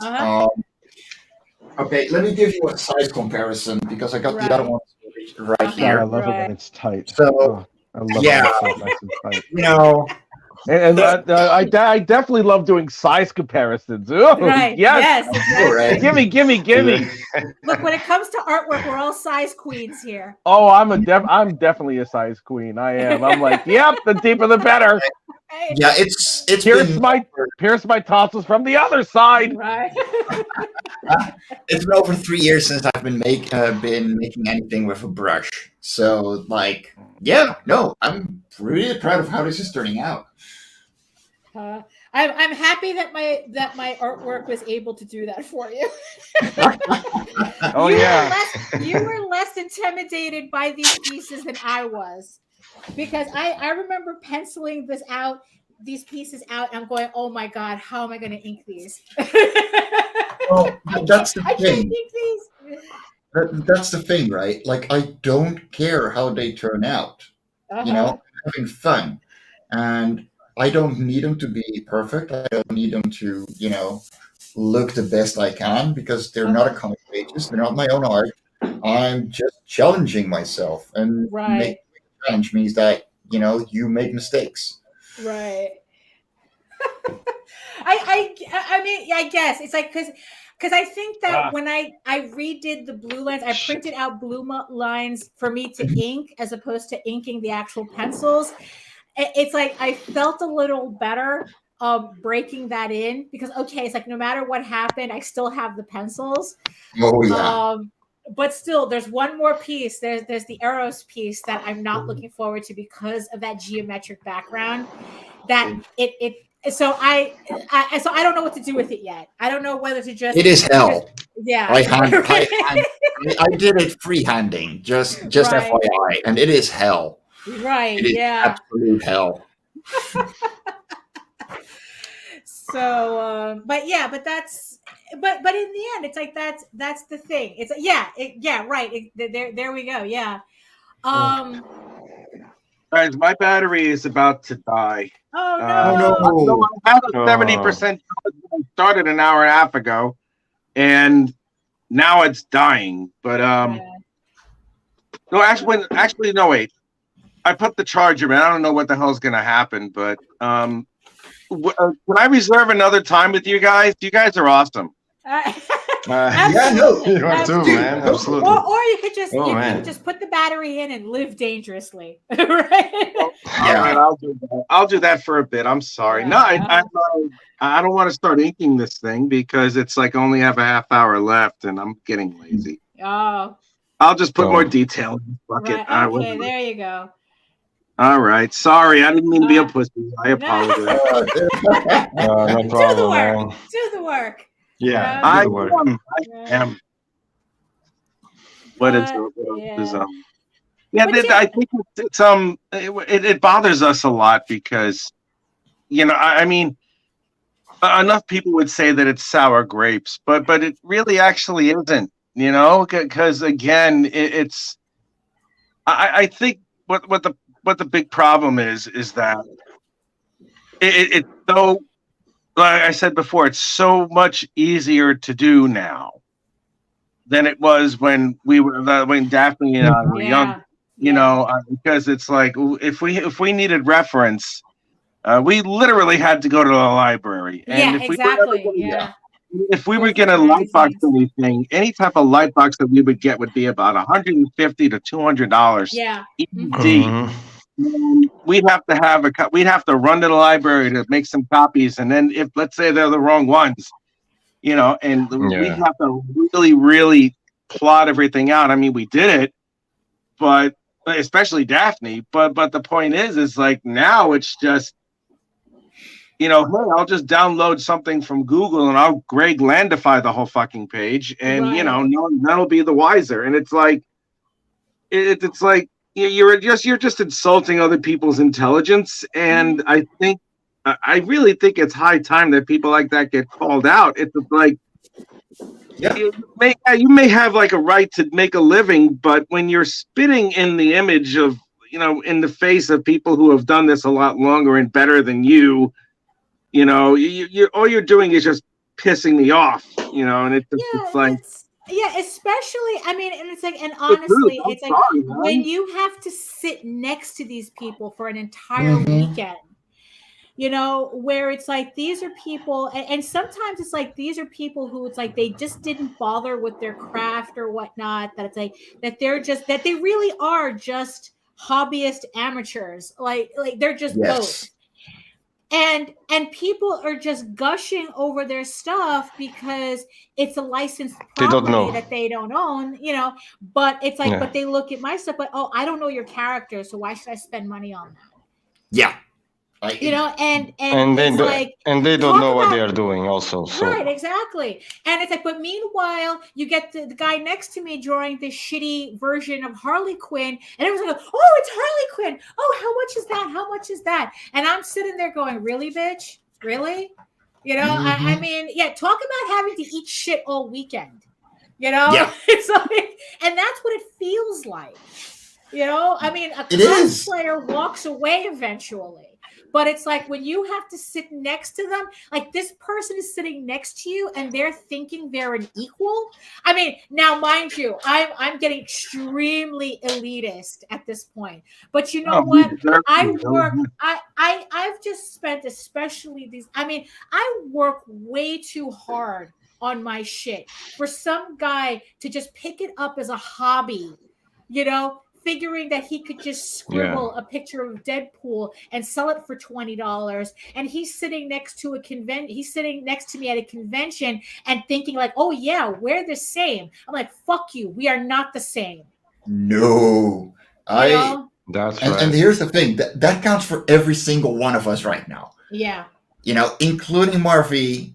He's done one book. That compared to the rest of us right now, that sounds like nothing, but that is a lot more than most people do.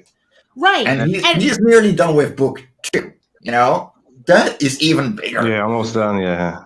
You see, because issue 1, that's always the hardest. That's always a hard hurdle. But honestly, though, the hardest hurdle is in issue 2. Because most people that I've seen never make it past issue 2. Mm-hmm. And you know what? And I think it's telling when we've met way too many people like brag about 2 issues. Like they've been saying, like I said, it's like, oh, I've been doing this for like 5 years, 10 years. Oh yeah, how many books have you done? 2? Mm-hmm. Yeah. It's like, okay, how about you get to 5? How about you get to work first? It's like, how about you get to 5 issues and then come back? Or it's like, or it's like, well, it's like I'm doing comics, but only if people buy it. Because it's like, if I don't make X amount of money, then I'm not doing that. Then it's like, I can't do this. And it's like, well, then it's not really your calling, is it? We see a lot of Kickstarters like that, where it's like they don't make, they don't make the money that they think that they should be making, and then all of a sudden you never hear from them again. And what's ironic is that these are usually the same people who talk about their passion project, but it's like, wow, it's like, what, you only have passion for 2 issues? Was that it? Yeah. Okay, so here's a comparison. Okay, Life on Korra 1 was a sprint. I made it in 3 months. Life on Korra 2 took me 1 complete year.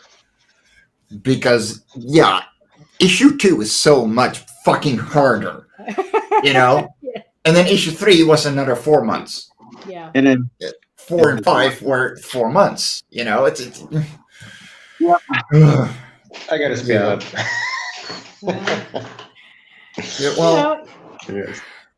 MarV, I'm gonna be honest. Life on Korra takes like 20% of my mental capabilities when it comes to making art. Because it's I'm gonna be honest, it is not my A game, but I don't care. It's quality. Yeah, of course. That's a great series, man. That's a great series. It can go and go for years on that. Yeah, exactly. I mean, I think that the format that you use for that, where each issue is a standalone, pretty much, I think a lot of people need to utilize that, because that's also something that that a lot of people get discouraged. They want to do comics, but all they have is the grand 30-issue epic in their head, which I can't argue with, because I did that already. So,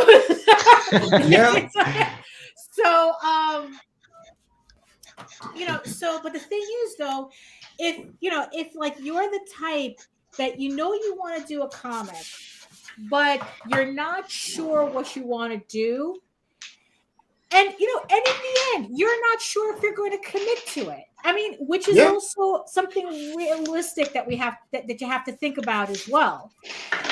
Do a one-issue story. Get through that one book and see if you can do it.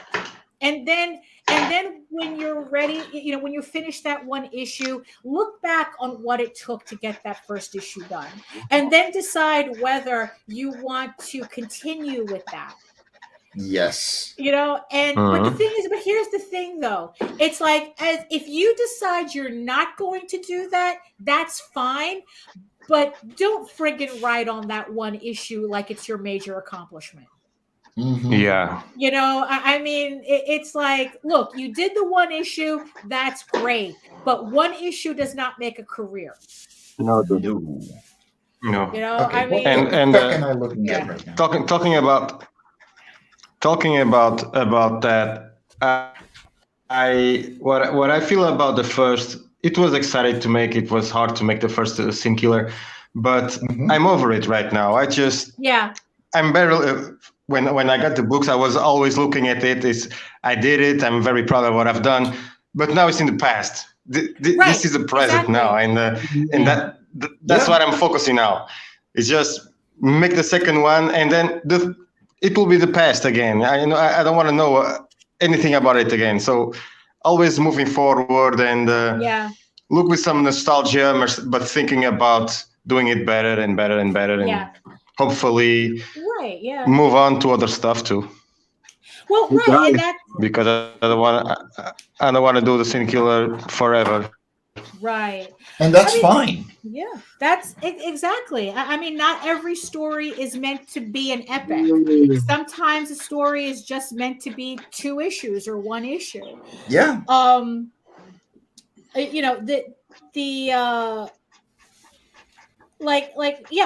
the things of the whole thing about not looking back.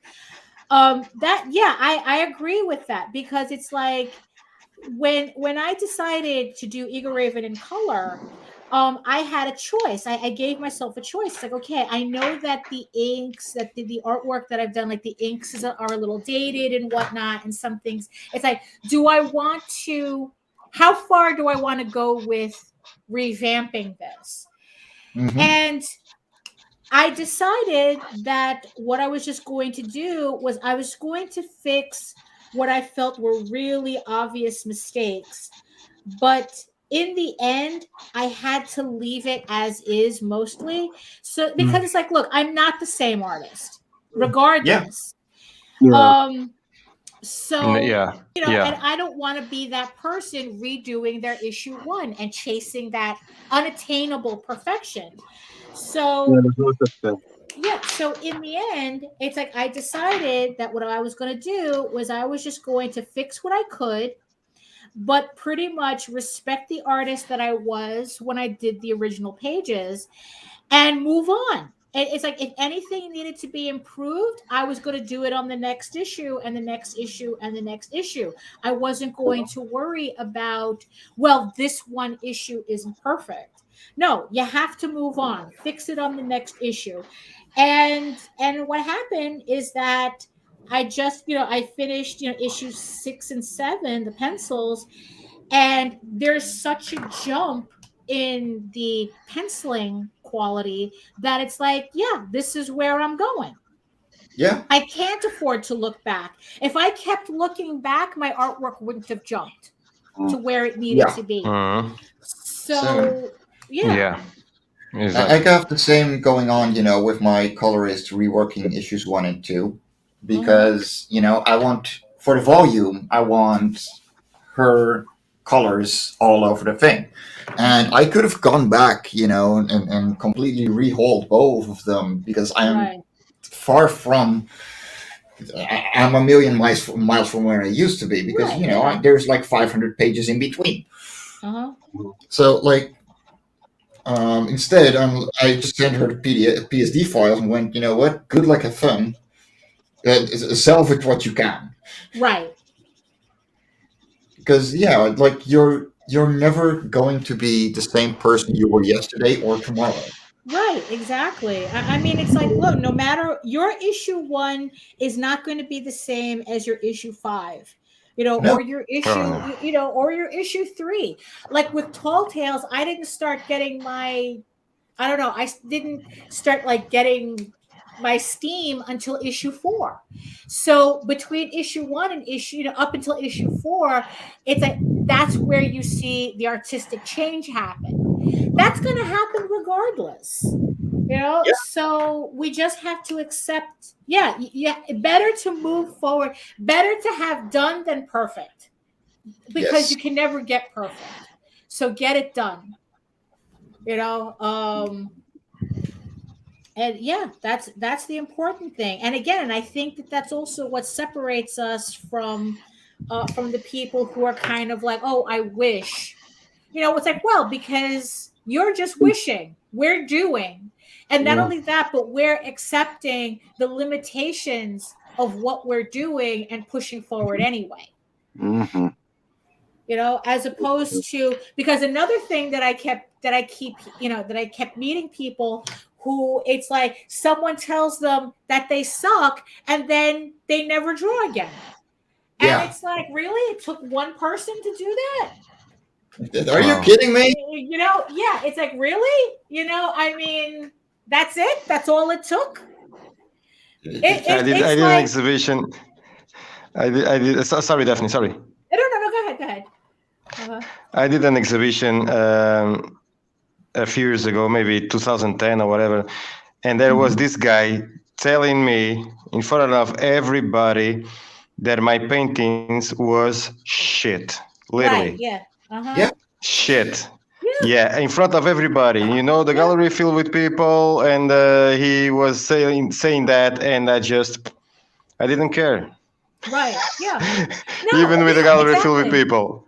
Right. It's like, okay. Yeah, it's like, look, I've lost count as to how many people have said, it's like, oh, your stuff sucks. It's like, okay, so I guess you're not buying my shit then. Move on. Yeah. Fuck off. I saw almost everything it's that like, week. Yeah, it's so there you go. So what did he know, right? But the thing is, though, is that it's like, that's also the thing that separates us, that we keep going even when we have people trying to drag us back, or drag us down to their level of being nobodies, of not accomplishing anything. Oh, what did you do today? Oh, what did you do this weekend? Oh, I spent the weekend watching Friends reruns. It's like, ooh, ambitious. Mm-hmm. I mean, wow. It's like, how do you keep up with yourself? It's like, I'm barely watching TV. I barely know what's on TV because I'm too busy doing my actual work. I'm going to be honest, I haven't had a TV at home for 10 years and I never missed it. And you're not, trust me, you're not missing anything. You're not missing anything. No. It's the last thing I want. I'll catch something on YouTube and it's probably going to be a podcast talking about the stuff we're talking about right now. Right, yeah, exactly. Like the Disney shit that is happening right now. So awesome. I could really, I mean, it's like, really, it's like, I could really care less about Disney and all of that. And I mean, it's like, I just don't have the patience for it. It's like, I'm so wrapped up in my own characters and my own worlds and whatnot that I you know what, I can't invest the time in corporate nonsense. I really can't. It's like, you know what, I got my own shit. That's it. I mean, the fact that it's like, I'm sure you must have seen like when the pandemic and the lockdowns was really, at its peak, there were people protesting in front of Disneyland in California to allow it to open. I mean, really, it's like, how embarrassing is that it's like you're so incapable of doing anything on your own that you're protesting in front of a fucking theme park because you don't know how to entertain yourself. I mean, think about how deranged that is. It's IQs have dropped sharply in the last 40 years, Daphne. People have allowed themselves to become collectively stupid. I almost find it funny after a while. I'm like, really? Yeah. I mean, it's like, look, I enjoy the theme parks. Look, I'm a Disney theme park stan. That's where my interests are, or whatever. But not to the point that I would protest in front of the park. Yeah. I mean, it's like, holy shit, that's demented. That's demented. It's like, demented, how do you have? No, go ahead. I'm sorry, go ahead.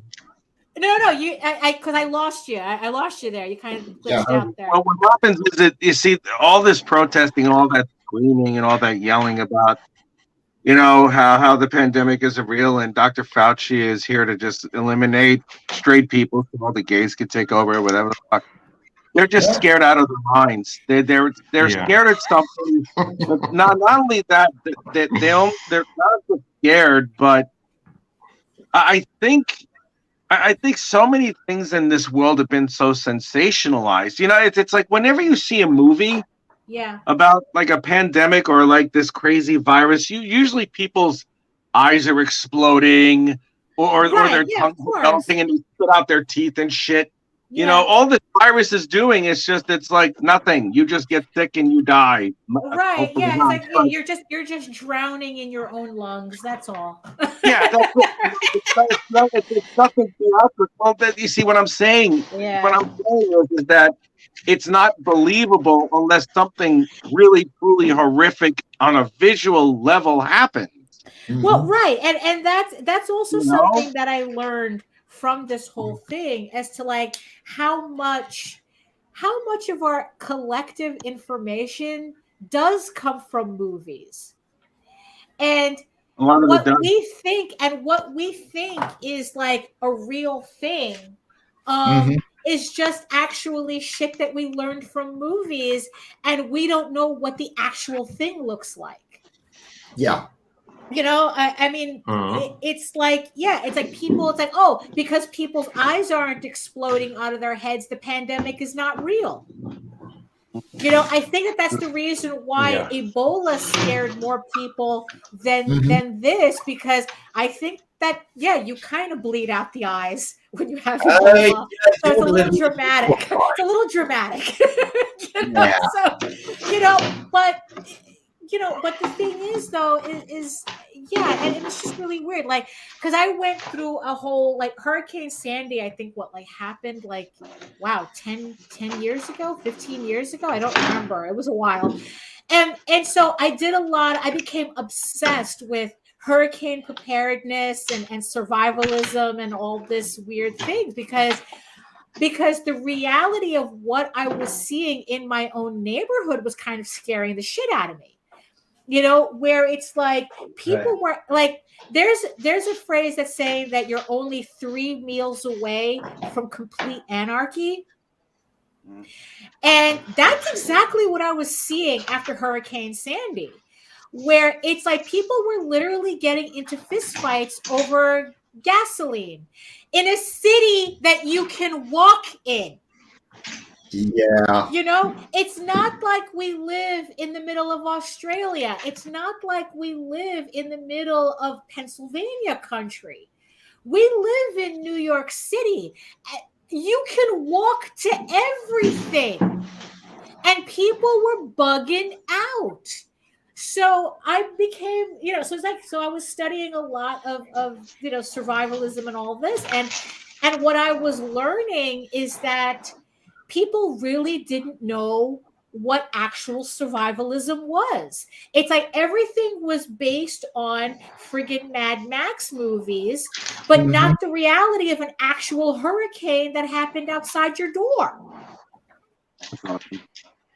I mean, it's like everyone talked about, it's like, oh, you got to own guns and shit and this, that, and the other thing. And it's like, no. And then what did we learn during the pandemic? No, you actually had to know how to sew. You had to know how to cook. You had to know how to make bread. Nobody had to shoot each other.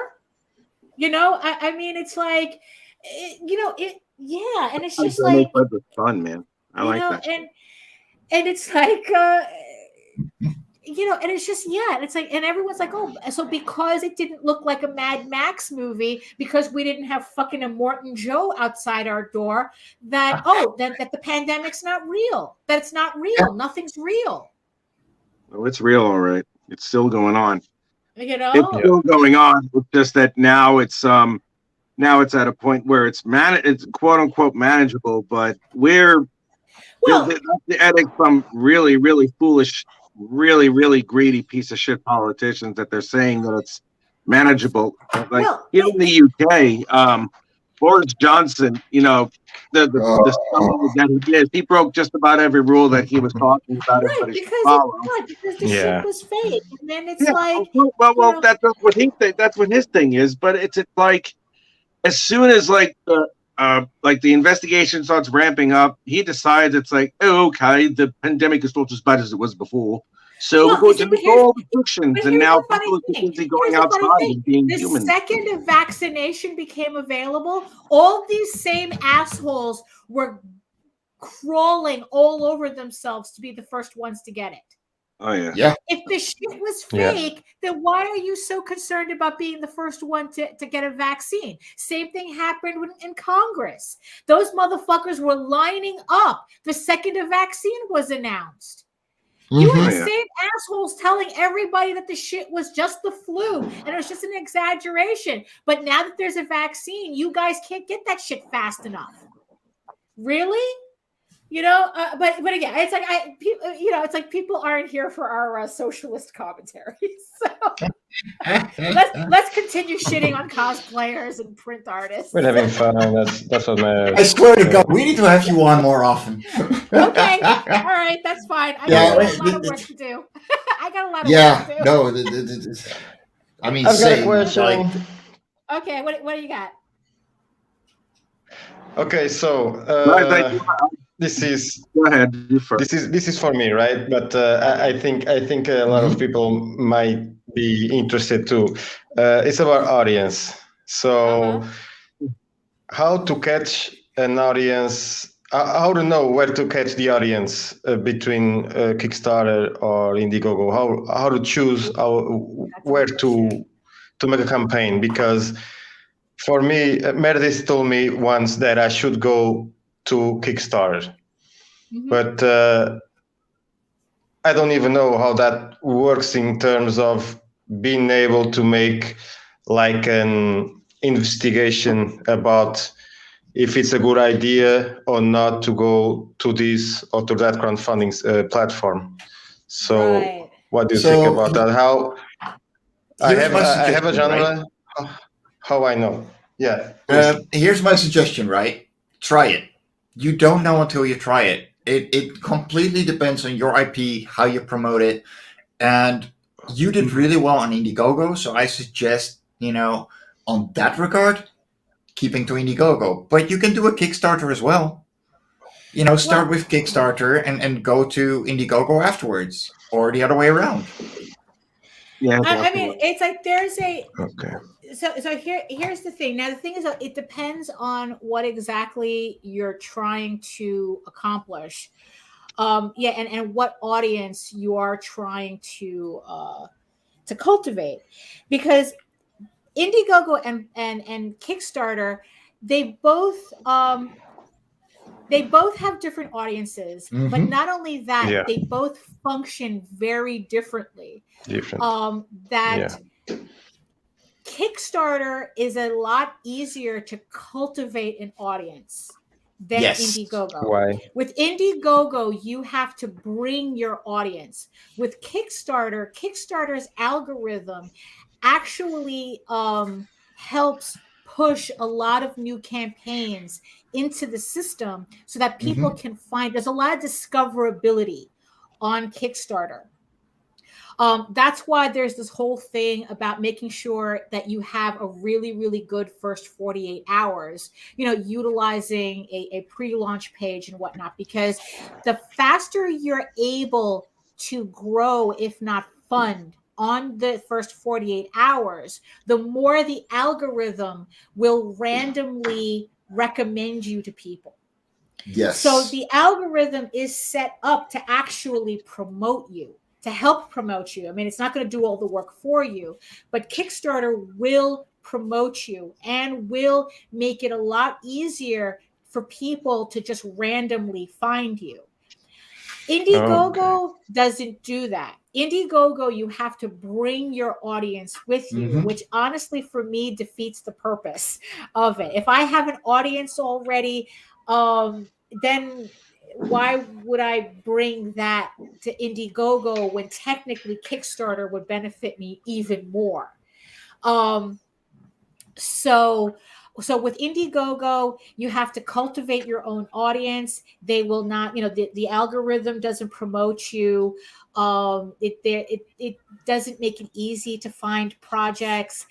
So just on the platforms alone, I would always give Kickstarter the benefit, because even if I were to bring an audience, I could grow it easier on Kickstarter than if I did it on Indiegogo. It's the reason why I haven't really I haven't tried Indiegogo, because of that difficulty that I keep seeing. And also for the fact that Indiegogo itself, the people who like to utilize Indiegogo, they tend to be more of a niche audience. Yes. So unless you're really catering to that niche, they're not going to pay attention to you very much, if at all. Like JD, it's like he's seen, as much as he's really, really tried to make Indiegogo work for him, all his growth is happening on Kickstarter. So in the end, it's like he's still using Indiegogo, but it's going to be like a very minor supplement to his campaigns. He's not. It's not really. That's our experience with it. So it's like if you're more likely to get a larger audience on Kickstarter, right? Than if you his battery died. We lost Rich. There we go. So that's kind of the thing. Unless you have an audience already on Indiegogo waiting for you. Yeah. Right. Well, you do. You have over 50 backers already. Right. But the thing is though, is that if you want to see it grow, you're probably better off on Kickstarter. Okay. Now here's the thing though. Either platform that you choose, you still need to do the work. It's like there is course, it's like you still need. Kickstarter will make it easier for you, but you still have to hustle to get that audience. Kickstarter is and the thing about Kickstarter as well that Indiegogo should really learn is that it is being used as a social media platform as well. Yes, that's true. If you follow someone, you will get an email every single time they start a new campaign. Mm-hmm. They will be able to send you direct messages about those campaigns. Yeah. And there is way more that Kickstarter does a lot better when it comes to sustaining your audience. Mm-hmm. Yeah. All right. Yeah, because what I'm finding is that even with a mailing list and Facebook, like I know for a fact that my audience is on Facebook rather than Twitter. But according to my analytics, my largest audience is on Kickstarter, which means that more people are seeing my work on Kickstarter than they're seeing on all my social media combined, including my mailing list. Mm-hmm. So, and it's like, and every time I put out an update, it goes to all the backers. So it acts, so Kickstarter acts as its own mailing list as well. And what's really cool, well, I mean, cool as in it's the options there. You can go back in your previous campaigns and still send out updates, and you can catch the people who probably supported you on your earlier campaigns who haven't caught up with it yet. So maybe they'll go the same on it. Indiegogo does have that too. So Indiegogo allows for the same. Right. However, on Kickstarter, people who have not backed but follow you will get those updates as well. Yeah, you see, that's the, like, if they're following, because it's like, I think you have to make sure that you put your message settings, your update settings to public, I think, because you can also have it so that only your backers get notices as well. And so you can that's do good for digital stuff, but right. You could do more private messages. So I'm very biased towards Kickstarter in that regard. Because of that, because it's just easier to cultivate that audience, so the whole social media aspect of Kickstarter is really helpful. Okay, my hand is dying, and holy crap, we've been up for 2 hours. Oh, okay. Do you already stay up for 2 hours? There we go. Well, wow. We did a lot of work today. Yeah. No, you've been busy too on your bookmarks. Wow. Yeah. Getting everything done as much ahead of time as possible. So yes, we definitely have to do this again. So yes. Yeah. Oh my God. I mean, that's the thing too. Like okay, look. You haven't fed me in 2 hours. No, it's her wet food time. And she wants the noms. Yes, you do. So we have to feed the monster. Right. So I guess we're just gonna end it right here, and we'll meet up another time. Yeah. Yeah. You have a show right tonight, Daphne? What happened? You have a show tonight, right? Tonight? No, I don't.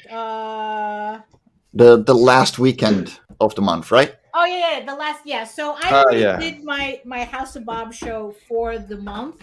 So starting in May, that schedule is going to be the last Saturday of every month. It'll just be easier for me to keep track of it that way. So House of Bob starting in May is going to be the last weekend of every month. So there we go. Nice. For you furry fuckers out there. Exactly, because we don't discriminate against anybody. Exactly. Right. I'm gonna run some outros, and then we will see you guys later. Yeah. Take care, everybody.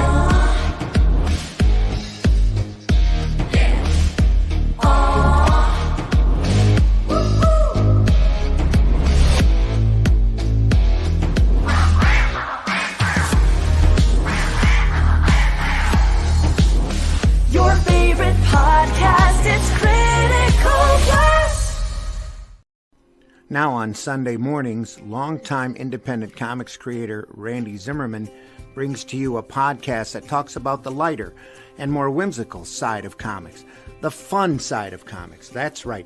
Sunday Funnies is back Sunday morning, 9 a.m. on the Raging 2 YouTube channel and on certain Facebook pages. Check it out, won't you? It's special guests, great talk, and a lot of fun as we work to put the fun back in funny books. See you there.